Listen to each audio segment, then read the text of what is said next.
Halo, nama gue Angga Rizko Pratama. Gue berumur 26 tahun. Gue juga tinggal di Bogor, tepatnya di Gunung Putri.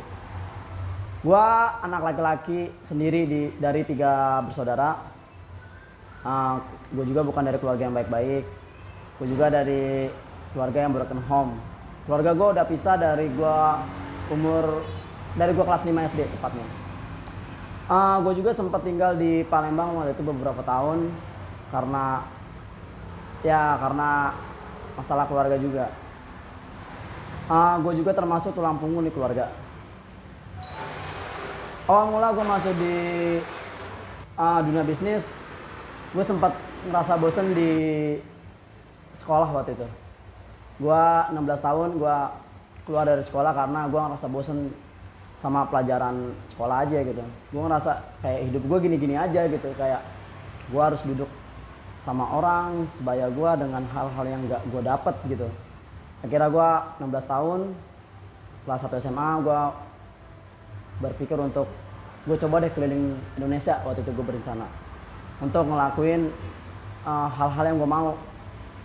Akhirnya gue untuk bertahan hidup waktu itu gue yang ngelakuin bisnis kecil-kecilan, kayak dari baju, dari jual-jual barang-barang orang, ikut orang dagang ke mana-mana. Gue pernah ke Pekanbaru, Jambi, Sumatera, udah lumayan banyak deh gue ke Sumatera waktu itu keliling. Banyak orang yang bilang, nggak bisa dong lo bisnis tanpa modal gitu kan. Cuma dari apa yang pengalaman gue jalanin, bisnis tanpa modal itu bisa, men. Ya tergantung gimana daya pikir lu nangkep aja, inovasi-inovasi yang lo buat aja. Ya kalau lo mau berkembang ya lo harus punya daya pikir itu. Awal mula gue bisnis ya, gue ngelola bisnis orang gitu, nggak bisnis gue asli. Sampai sekarang gue akhirnya punya bisnis sendiri. Sampai akhirnya gue punya bisnis pribadi ya. Kalau pribadi gue punya kopi. Gue punya kedai kopi sendiri. Tapi gue berawal dari vape store waktu itu. Gue vape store berdua sama teman gue sebagai pengelola, teman gue sebagai pemodal waktu itu. Dari vape store, gue dari nol banget waktu itu. Gue ngalamin banget jatuh bangunnya waktu itu. Sampai akhirnya gue bisa berkembang. Akhirnya gue punya kedai sendiri. Terus juga gue alhamdulillah sampai detik ini gue udah punya lumayan banyak deh usaha-usaha kecil sampingan gue sendiri yang emang untuk profit gue sendiri. Jadi gue juga sebelum gue berbisnis itu, kegiatan gue sehari-hari ya gue gue nyantai sih. Kalau orang banyak bilang gue nyantai sih, gue juga bukan pekerja keras banget kayak orang-orang yang emang dia cuma gini. Gue tuh dari dulu gue nggak pernah kerja, otak gue yang bekerja. Jadi gue kerja sehari-hari, gue bangun tidur, gue berpikir inovasi apa sih yang gue bisa kembangin, dari diri gue gitu. Gue bisa ngelakuin apa sih untuk dapetin duit gitu. Gue kerja sehari-hari itu biasanya tidur, gue nongkrong, gue tukar pikiran sama orang-orang gitu. Gue cari inovasi-inovasi yang bisa gue lakuin.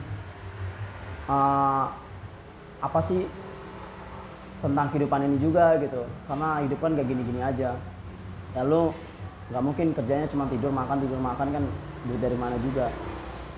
Gue main sama nongkrong, tapi gue gak pernah nongkrong yang gak jelas gitu. Gue nongkrong tiap hari selalu buat tukar pikiran. Gue gak pernah nongkrong yang kayak gue nongkrong begini cuma main-main, gak. Kegiatan gue sehari-hari gitu aja. Karena ya gue berpikir positif aja lah, hidup kan emang harus dijalanin. Gue jalan ke Cilacap, gue pernah ke Blitar juga, ke Surabaya. Kalau ditanya ngapain, nggak ngapa-ngapain. Ya, kok bisa bertahan hidup? Ya bisa, kita kan manusia. Gitu loh, kita kan manusia. Kalau lo hewan ya mungkin lo ditinggal di hutan gak ada makanan mati ya bisa. Cuma hewan pun ditinggal di hutan mungkin bisa hidup karena dia emang ada jiwa untuk bertahan hidup, sama manusia. Masa kita kalah sama hewanan? Selama gue ngejalanin bisnis di kopi sih, tantangan yang gue dapet Karena gue bisnis itu sebelum corona, terus gue nggak lama itu corona, tantangan yang gue dapet ya dari corona itu, dari pandemik. Itu gue ngerasain banget tantangan dari pandemik itu. Satu ya nggak ada nasabah, nggak ada customer waktu itu datang ke gue, karena mereka takut kan sama virus ini. Sepi deh tempat gue itu. Tantangan yang gue dapet itu doang sih. Kalau buat yang lain-lain kayaknya nggak ada sih. Ya tantangan yang gue dapet dari itu cuma karena pandemik aja. Sampai gue akhirnya pernah bangkrut. Gue modal gede terus gue bangkrut tuh rasanya sakit cuy. Gue bangkrut selama 4 bulan. Gue bener-bener tutup. Gak ada lagi gue, duit juga gak ada lagi gitu. Buat bangun lagi tuh gak ada.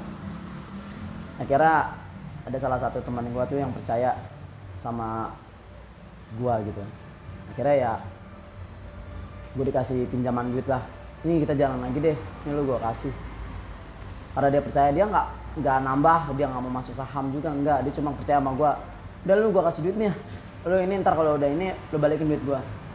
Akhirnya sekarang alhamdulillah gue mulai bangkit lagi. Gue ganti nama. Pertama gue buka coffee itu namanya Nirvana.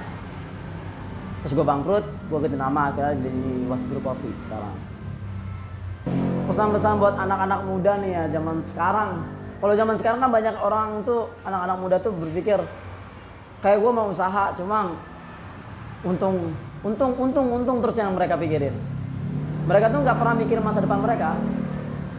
Pesan gue sih buat anak-anak muda sekarang, lu bangun bisnis, sebelum lu bangun dulu brand image lu. Lu tuh sebelum punya bisnis, lu harus punya kualitas dalam diri lu. Lu harus ngelakuin rintangan gitu kan. Lu tuh ada proses yang harus lu nikmatin gitu.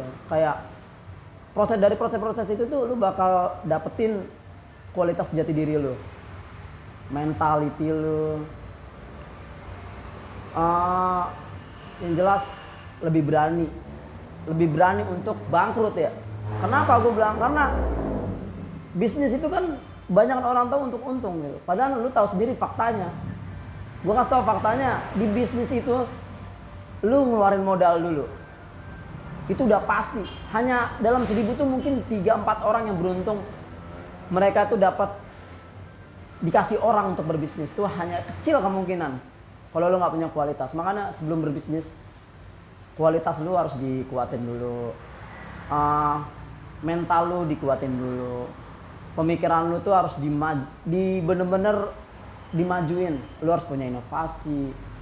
Lu harus punya integritas di dalam diri lu sendiri gitu. Kesannya ya jangan gampang nyerah deh gitu. Kalau gue cuma jangan gampang nyerah. Proses yang bakal jadiin diri lu emas. Batu bara juga prosesnya kan dari tumbuhan yang jadi bangke gitu. Akhirnya bisa dikelola jadi batu bara sekarang. Itu nunggu ribuan tahun.